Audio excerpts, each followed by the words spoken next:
Good morning, everybody. You are watching the Couples Academy show. Welcome, welcome, welcome. My name is Danielle Pettiford. And I'm Hasani Pettiford. And we're really excited about this topic. We're continuing as we discover how we should identify as a couple. And today we're talking about the role of shared values in a marriage. And I think that even though that sounds like a fundamental basic thing, because we're at the top of the year, it's 2025, I think it's okay to revisit our roles, our responsibilities, and our values, because they do shift throughout the year. Don't you think You so? have to do this because, You listen, have to. even when we think about Nehemiah, when he was building the wall, right, we know that he had to remind the people of the vision.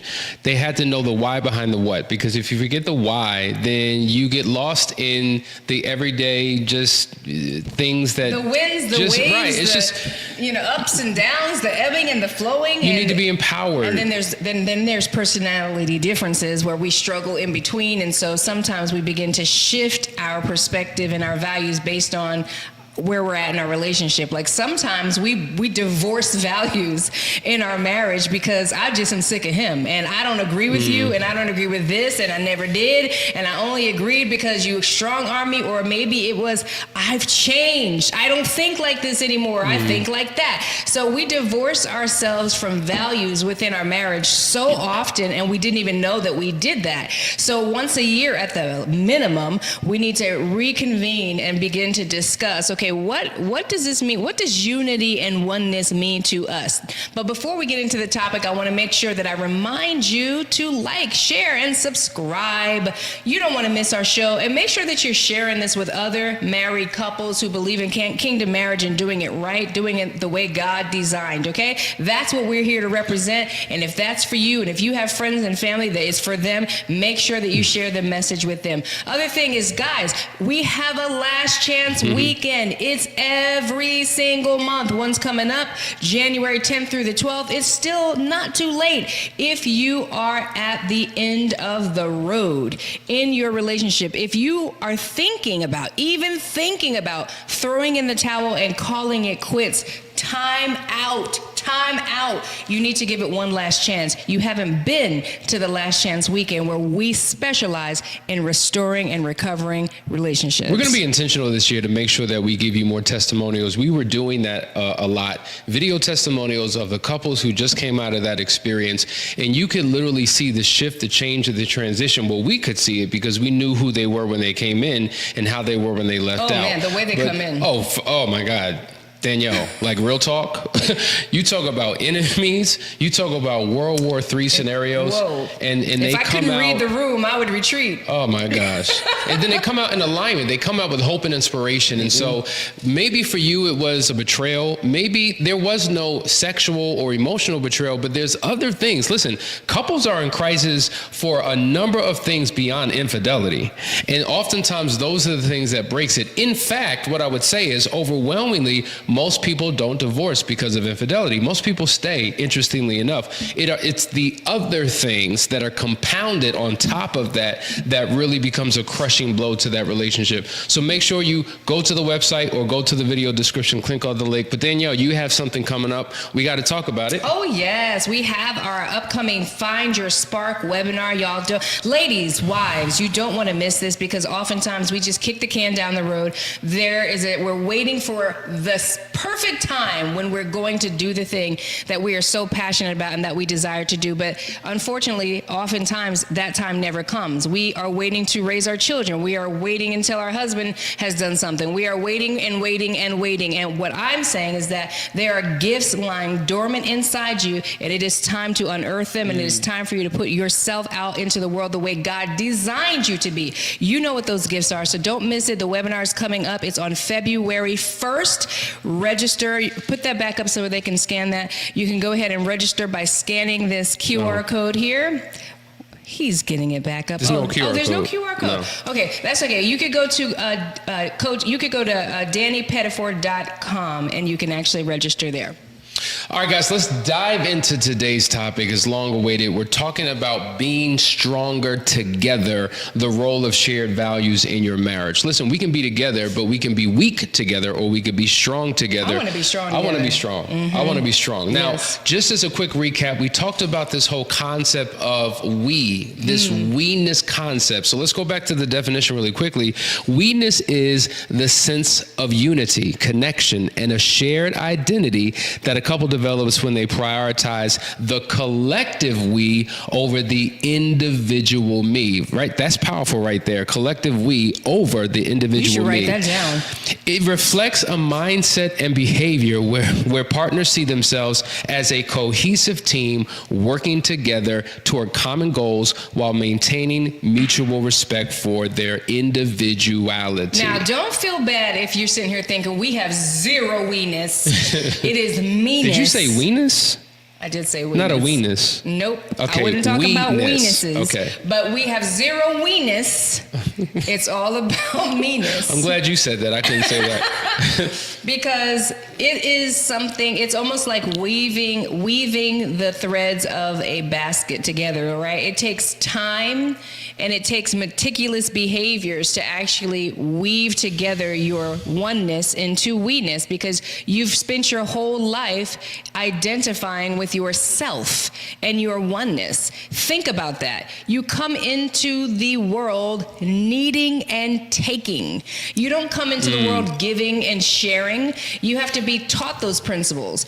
And if you were in a family that created a great environment for that, you were lucky. If you had siblings, especially if you were broke and had siblings, or you learned we-ness, you learned sharing, you learned it all. But then there's some of us that were not raised in those environments. We did not learn we-ness. We maybe were an only child, or we just never learned how to share and connect. And so we grow up with this me, myself, and I mentality. What am I going to do? Then you get married and you think you're going to be me, myself, and I with another me, myself, and I. So it takes time for us to actually become one and recognize that it's actually beneficial for the both of us. Where two or more gathered together, God is in the midst of them. So we are so much stronger together as a team. It just takes time to do that. And one thing that I think couples don't notice and don't identify with right away is the brokenness that takes place in we-ness, right? Because you have an entire oneness construct built, like a whole foundation laid with concrete cement, and you've got a strong tower of single-mindedness. And then when you come and you get married to someone, you are now told that you need to become one with somebody. You can't. You have to break down what was to build something new. And in the midst of that, you're building something together. You're still maintaining you, but you're bringing your amazing oneness together with their amazing oneness to create we-ness, and it is a strong, dominant tower. Now, I want to piggyback on what you said, because there has to be a breaking away, as she said. There has to be a death of the oneness mindset, not the death of who you are as an individual. Because as we were talking yesterday, there's these three types of relationships, and I'm pulling back up. But let's focus on the third one, the bottom one. Well, the top left one, remember, you get married and you get lost in your spouse, so you lose your identity. The second one to the right, top right, is you two are operating in your own individuality. There's no collaborative effort, no cohesion, no alignment. But the third one is you understand your brilliance, you bring it to the relationship, and it contributes to the collective whole. So this is the us and the we-ness. So what has to die is the individualistic mindset that you have, in order for this we-ness concept to be birthed. It kind of reminds me, Danielle, of a seed. Now, I've been studying in my personal devotional time about the power of gardening. We're talking about the Garden of Eden and all the things that took place. Now, when a seed is deposited into soil, there's a germination process that takes place. And in order for any plant to be born, the seed has to cease to exist. It cannot exist anymore. So when a seed is planted in the soil, it absorbs all of the water from the soil, so much so that the seed seed bursts, like the shell actually cracks and it dies in order for the plant to come out. So there has to be a death. There has to be a breaking away. And likewise, this mindset has been the destruction of so many marriages, because whether married 5, 10, 20 years, so many people are operating independent of their spouse, and there's no interdependence where they operate as one. And I think it's threatening, because even listening to you say that, I can hear people thinking, well, I gotta be me. Like, I'm not gonna lose myself to no man or woman, but I speak for the females, right? But it's not about sameness. See, that would create a weak foundation. If we were both the same, we would be missing some major elements in our oneness. Right. No, it's not about sameness. It's about me bringing all of me and what I have to bring to the table, him bringing all of him to the table, so that we could build something together. That doesn't mean it absolves you, takes away from you. There's no diminishing you. That doesn't mean you have to let go of all the things that you love. No, it means that you're coming together collectively to create something stronger and better. Otherwise, why are you here? Right.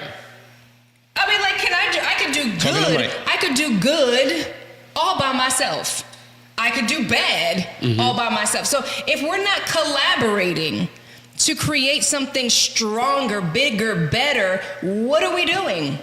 You can't even come, you're creating a child, to me, is a representation of the two coming together to create something stronger and better, because now there is legacy that goes on after you, right? You can't do that in singleness and single-mindedness. You have to come together with somebody. So how God does one thing is how you'll see he does a lot of things the same, and you can see how he plans for things to go and his method in his nature and in the processes that he's created, like the seed dying.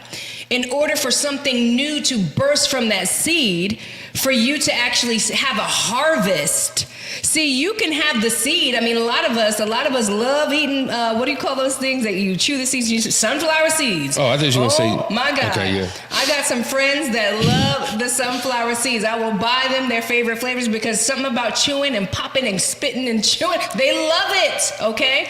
But guess what? The seed died where? In your esophagus. It was tasty. You enjoyed it. It was wonderful going down, but that's it. It ends there with you in your one single-minded experience. But take that same seed and plant it in the ground and let it die, and from it bursts an entire harvest. Yeah. This is powerful evidence as to why it is important for you to make a shift in your relationship. I mean, this is something that you have to intentionally shift, because there are a lot of mental constructs out there that are saying, nope, I'm not, it works for me. You do you, I'll do me. We go half on this, we go half on that. But you're never going to be able to build something bigger than yourself by yourself.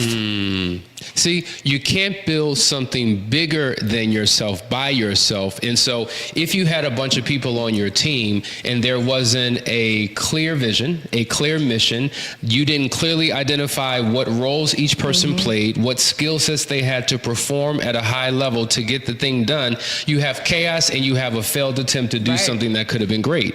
And so likewise with a marriage, which is a team, you have to have a shared vision and an alignment about what it is you're trying to accomplish. Listen, we like Starbucks. You walk into a Starbucks, right?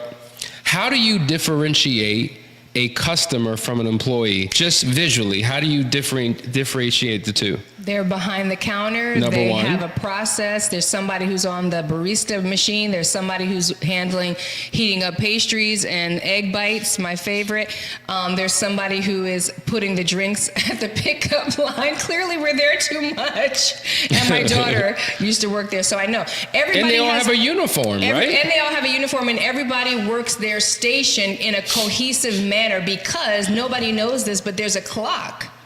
There's a clock that they're on. And so when it comes to getting people in and out of the door, they need, and I forget what it is, but it's something crazy, like 6 seconds or something like that. You need to be taking orders and moving people through the whole process.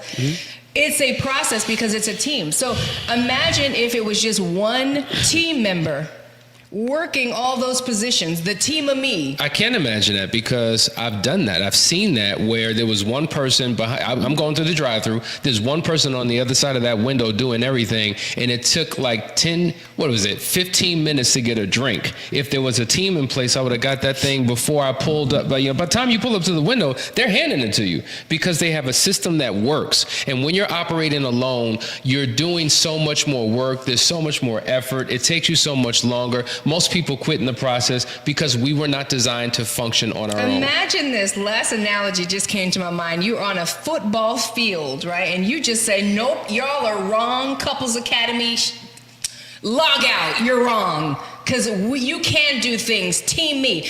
Imagine you were up against an entire football team, and it's just the team of you on the other side. No, you're in trouble. Okay? You're in trouble. The team is called Team Oneness. And you try to get that ball from one side of the field to the other. No, sir. Epic fail. Epic. So it takes the power of a team. There's no I in the word team, right? It takes the power of a collective, unified group of people to get something done. Now, when you have a team, okay, the team of we, right? There's got to be values. That's what we're talking about today, right? A value-based marriage. Now, values are determined by you as a couple. What one couple values is different from what another couple values. And so we were just talking about this morning, a continuation of a conversation that we have about our shared values and the importance of what you said in the beginning of having the conversation again is to make sure that you are in alignment, it's prioritized, it's in the forefront of your mind, so it impacts how you move throughout the course of that year. So some of the shared values that we have, Danielle, we talked about. Number one, faith. Faith is a value for us. All of you would know that because if you tune into the show long enough, you could hear it coming out of our mouths, how important God is, this kingdom marriage, how we live our life, and making him the helm, making him the core, the crux, and the foundation of our lives. So faith is critically important. We also talk about family, right? The importance of family. How about fun? How about fitness? How about finances? How about being fruitful as a couple? So values are critically, all the F's, F words, right? There you go. It's valuable to have values because it does a number of things for you. I want you to imagine, now we've given all these analogies. One of the things that values does, it gets you both on the same page, right? So it means that think about a compass. A compass is a guiding force, right? It allows you to determine which direction you're going in. And your values help you make decisions that determine the course that you take. If you have a different internal moral compass than I have, and this is what we're experiencing with a lot of couples, they're going in different directions. Mm-hmm. They're not on the same page. And oftentimes they could create conflict in the relationship because they don't see things the same way. They don't believe the same things. So these shared values are significantly important. Now, another thing I want you to consider, what if you and your partner have the same shared values, but they are not in the same priority? So going back to the example, we have fun as a value, but we have family as a value. Now, when it comes to fun, the way I internalize it is, I like playing golf. That's fun for me. But family as a value means that we're experiencing a shared moment as a family. But fun will have me on a golf course for 8 hours in the day as opposed to spending quality time with my family. Mm-hmm. So because my personal value is prioritized in a different order than my wife, do you see how it can cause conflict in a relationship? Absolutely. And it's important for us to recognize that because these are the things that we don't talk about, right? We think it's nothing wrong with us having hobbies and certain habits that serve us that we enjoy. I said habits because, I know a lot of people like to play video games. A lot of men like to play video games, and that oftentimes drives wives crazy, okay? But there's a time and space for everything, and that alignment can come in conversations where we're literally making space for all the things that matter to everyone. But that's where the alignment comes in. It's not about, okay, well, you're doing that, and that's not okay, and that's not oneness, and we have to do the same thing at the same time on the same day all the time. Eat, sleep, drink each other. Absolutely not. That would make you the same as them. God honors your individuality in so many regards to how he operates with you. For example, I'm the type of person where in the morning when I wake up, that's when I get my morning dew. God talks to me in the morning. I don't talk in the morning. I'm very quiet. He's very different. He gets to talking. He got video playing, audio playing. He's listening to audiobooks. He's different. He's built different. It would be crazy for me to feel like, okay, in the morning, you need to be silent for 30 minutes because I'm silent for 30 minutes. That's not oneness and that's not sameness. So we really need to just be willing to come to the same table and discuss things so that we can begin to develop our cohesive identity as a couple so that we're doing things that serves the collectives and moves us forward towards our goal. I think that's so true, because the cohesion, I want you to think about this. A husband and wife are a team, right? Some would say that they are the CEO and the COO or CFO of a company, the company called your marriage. But think about it from this perspective. What if you had two co-pilots who are on a plane and they're not in alignment? Now, they've got all these souls on board. They're responsible for safe takeoff, safe flight, and safe landing, but they don't get along. They don't think alike. They don't work as one. There's so many missteps that could happen in that process. Right. And obviously we know that the worst of it all would be that the plane would crash and everyone would die. And so what happens is when you and your spouse are not on the same page and you have other souls who are relying on you, like these little ones, right? Your children, or maybe there's extended family members, or maybe there's a community. I mean, think about it from that perspective. How many leaders in the community, whether they're political leaders, spiritual leaders, corporate leaders, when the relationship goes awry, it impacts other people who are looking up at them as an example. So you're not just living your life for you, you're living like your life for others. Now, you're not doing it for that sole purpose. The sole purpose is to make sure that you're one and you're in alignment with God. But what you do impacts other people. So this level of alignment is critically important because your future depends upon it. Does that make sense? And also, yes, and also just the feeling inside of a relationship where there is that cohesiveness, you know, like this is an environment that you're creating too. So it's essentially, it is eliminating blind spots.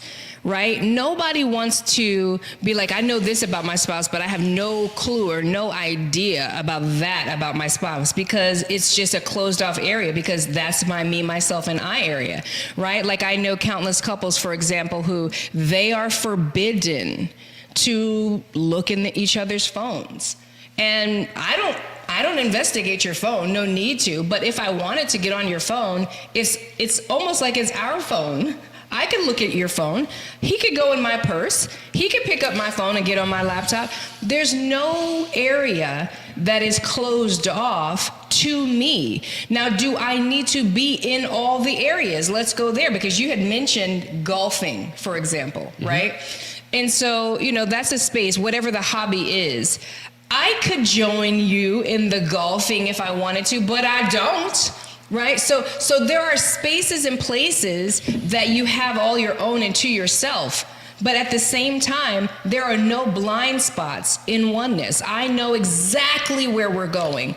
Going back to the flight analogy, there's no confusion in the direction of where we're going. We're on the same flight, same ticket, same number, and I know exactly the destination because we've created a oneness mindset where we're on the same page and we're heading in the same direction. And there's a peace and a closeness and an intimacy that develops inside of a relationship where there is oneness. And I think that's a big thing to say, because we're talking about how, you know, our relationship is bigger than us. You know, there are other people relying on us, hoping that we make it, all these things, whatever the case may be. But then there's also how you want to feel inside your relationship. close to the person that is closest to you, not furthest from the person that is closest to you. Some folks listening to this podcast are closer to their BFF than they are to their spouse. Facts. They could tell you everything about her plans, where her trajectory is for the year. You know, they done did the vision board together. They know everything about their BFF, but they know minimal about their spouse, and that could be problematic in the long run. Well, number one, it tells me that your relationship is not based upon friendship. Like the foundation of your marriage, of your unity, should be a friendship at the end of the day. Yes, we're lovers. Yes, we're parents. Yes, we pay bills together. We go on vacations. We do the thing. We live life. But are you truly friends? Like so many spouses love each other, but they don't like each other. And if there were time spent to do whatever they wanted to do, to your point, they'd rather be with a BFF. They'd rather be off enjoying life because there's a closeness. You know how many people hate coming home? Oh my gosh. They hate coming. Matter of fact, there are people who I know people who will sit in the parking lot or sit in the driveway of their home for an hour. I used to do that. Now the truth comes out. I remember that. I would look out the window. I'm like, why is she still in the car? Like, what was that about? What was that about? All the ladies. I feel like sicking. Help me out if you hear me, okay? No. It's just me and you on this podcast. Let me tell you something.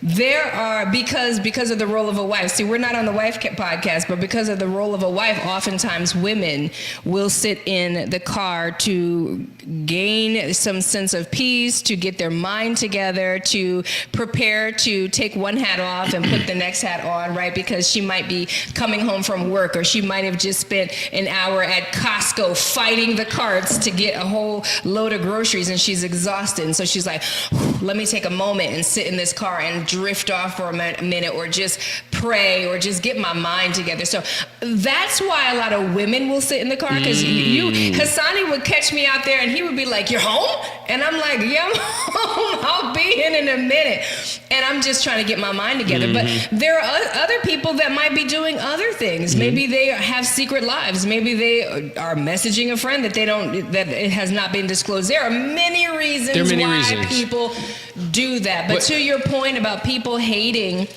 coming home, yeah, because what are we going to talk about? I talk to so many wives that will tell me, we don't even really talk. And I'm like, explain that to me. What do you mean? Literally. What do you mean that you don't even talk? Like, you don't say hello yet? Well, we'll say hello sometimes. Okay, so help me understand. You wake up in the same bed every morning? Yeah.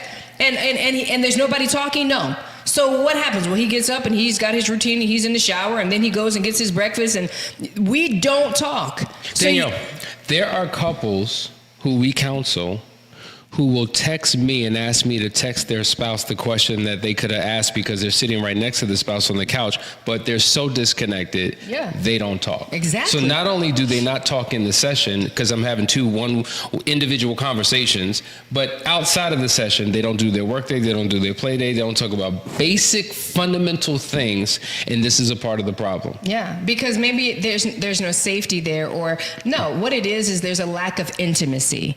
After a while, when you've operated in oneness for so long, you start building an entire life and world apart from your spouse. You live together, and now you're literally just roommates, splitting bills, splitting responsibilities, and you're living two separate lives. And so that's why it's hard to come together. This is why people also struggle to look each other in the eyes and to actually hold hands, because it's been so long since they've held hands. Sometimes they'll come to the Last Chance weekend or one of our private intensives, and we'll make them touch. Like, I haven't seen you touch your spouse this entire time. Touch their hand, and they're like, that's a fact. It's no, like, this is a fact. You know what I'm saying? It's like they got frozen shoulder all of a sudden. Like, all of a sudden. Stiff neck, frozen shoulder. They didn't notice that we noticed. My neck, my back, my neck and my back. Right. They didn't notice that we noticed. And one person is usually more open to it than the other, but is terrified to do it without permission. Yeah. It's just like... Yes. So this is what happens when you start building a life apart from your spouse and you're operating in oneness for too long. There is no we-ness, there is no single-mindedness, and it really is a destruction to the ultimate purpose of your marriage. So let me just say this, because we may be talking about you. Maybe you're split. Maybe you're completely divided. You're living in the same home, but you don't like each other. You don't talk to each other. You don't do life together. You work different shifts. You're coming and going like two passing ships in the middle of the night. This is your reality. How do you get back into alignment? Well, it first starts with determining what a shared value should be in your marriage. So let's just say, for instance, you don't trust each other at all, but you both value trust. Well, first you have to have an agreed upon idea that trust is important. Matter of fact, in our Moving Forward program just last night, we were telling the couples, listen, create goals. Even if you don't believe that you can accomplish the goal, it's okay. Your belief is not required to create a goal. All you need to do is first create the goal. If you think the goal is impossible, if you think you can never accomplish it, I don't care what you think. That's irrelevant, because what you think today has no value in terms of what you may think a month from now, right? Because the goal is not about obtaining alone, it's about growing. It's not just about getting, it's about growing. So who I am and where we are in this relationship today, there's no possible way that this will ever be accomplished. But as we go on our journey, we're becoming. And as we become, the possibility of the fulfillment of that goal can be manifested in our lives. Likewise with a shared value. So if there's zero trust in the relationship, but you both value it, at least you can establish it as a value for your marriage. And then I heard somebody once say, most people are committed to their values, which means nothing. Right? You should be committed to your behaviors, because if you're committed to behaviors that align with values, now you're actually doing something on a daily basis that's moving you closer to the fulfillment of the value that you have. So no matter where you may find yourself, you may be in a very good place with your spouse. You may be as far apart as the East is from the West. These are the fundamental things that you have to begin to do to get back on track. Values as the foundation of your marriage will change the trajectory of your relationship. Listen, before we go, I want to acknowledge, because we used to do this and we want to start doing this as well. We have an international reach. So anytime we have people from different parts of the world who are tuning in, we want to acknowledge them. And I got to acknowledge, I don't know how to pronounce his name, Joachim Kirchner, but he says, thank you so much for your fantastic content. Nothing comparable in good old Germany. Happy New Year. Well, we're so glad that you're connected with us. We want you to spread the word all throughout Germany and all throughout Europe so that we can make an indelible imprint on this world that has never been done before. Listen, guys, you're watching the Couples Academy show. Anything you want to say before we go? Nope. Thank you guys for watching. We'll see you tomorrow. We'll see you tomorrow. Tune in. Bring a pad and pen. Bring your spouse. And let's get it. All right, guys.